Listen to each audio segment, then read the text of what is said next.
Alright, we've got a really quick one here called English Learning is Bothering Me. English learning is bothering me, and I don't know how to remember this words, but I must be learning it. How could I? Okay. Very short, but we'll go over a couple of mistakes here. English learning is bothering me. No problem here. Well,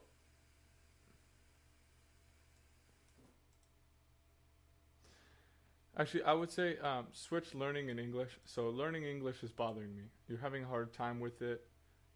So the English is what's bothering you, and learning it. Well, learning it is what's bothering you. So either way works. But I think learning English is bothering me. Sounds a little bit more natural. And I don't know how to remember this words. Okay, so we are not supposed to start a word with and, because and indicates like a combination type sentence, like I have to go to the store. I totally used this one today, I think. I have to go to the store, and I need to stop by the bank, right? So this is a two-part sentence. I need to go to the store is a sentence, and I need to stop by the bank is a sentence. You can connect them with and. Now you can't connect any two sentences with and. There are rules to it, but this is an example of where you can. So if you want to just make this one sentence, just say, I don't know how. Alright, so don't, or just say, I don't know how to remember words, right? So, yeah, just drop the and it'll be perfect. And then don't needs an apostrophe, because don't is this, do not, right? And then in connecting them, we don't say do not, right? Or do not. It would be don't, and then since we took out the O, we put an apostrophe here indicating that a letter was taken out in between the N and the T, and that's how you spell don't. All right, just like can't is, if you take out this apostrophe, you put an O, put a space here. Actually, well, you have to put another N. Can not, right? All right. And then no, K-N-O-W. That's how you spell no, as in knowledge type of no.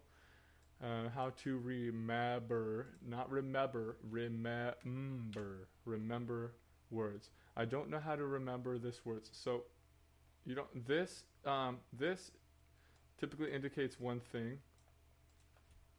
This apple is red, right? This apple is red. So we're talking about one apple that's red. This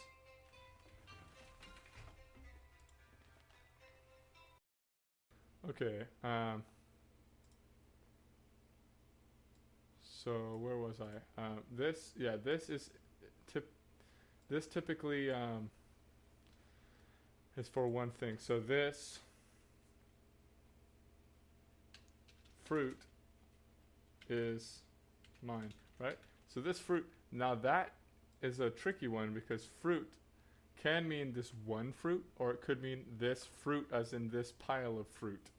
This fruit is mine, right? So this words, you wouldn't say this words because words is plural.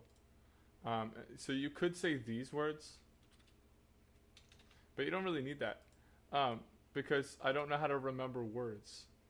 That's what you really want to say, because it's short, sweet, to the point. So that's what you're going to want to say. I don't know how to remember words. All right, and once again, this but, we can't start sentences with but, and, or. So because that means that's that's a connector word. But, and, or are all connector words. So here are some examples. So I already did, I have to go to the store and I have to go to the bank, right? I have to get groceries, but I only have $10. All right. I have to go get groceries, but I only have $10. Ooh, that sucks. So, but is used for connecting two sentences when one will be a positive and one will be a negative. What I mean by that is, well, typically, that's how I like to think of it. Some of them don't really follow that exact pattern, but they kind of, it's a rough kind of rule. So I have to get groceries. That's something you need to do, right?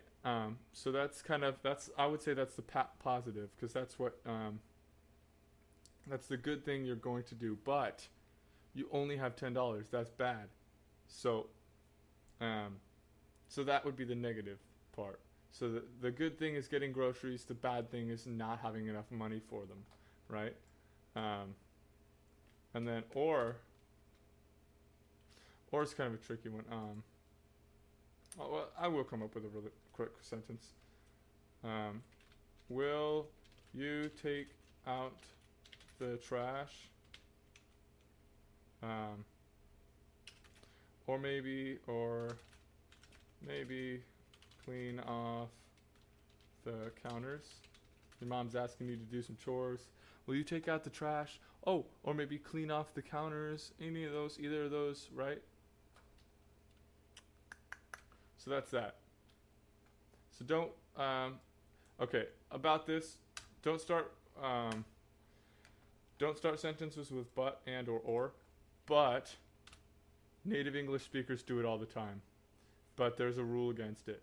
So don't do it until you're really good and you know the rules. And once you know the rules, then you can choose when to break them.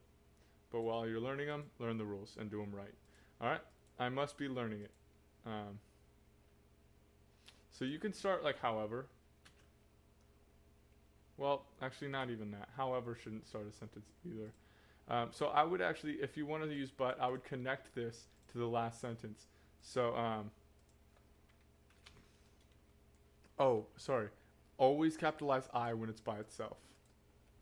Alright, so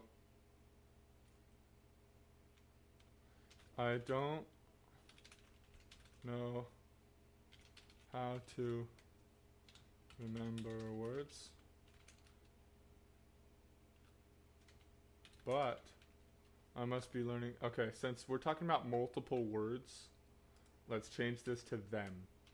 But I must be learning them. Them is plural. It means those things or those people, right? It is just one thing. It is an apple. It is a dog, right? All right, so I would connect those two and make it something like that. How could I? Let's go ahead and capitalize that H since it's the start of a sentence. Capitalize that I since it's you. You're important. So capitalize yourself. All right. I think that's about it. I'll leave some comments for you. But hopefully I was able to answer some of your questions and help you out. And I hope you enjoyed the video. Thanks for watching. See you in the next one.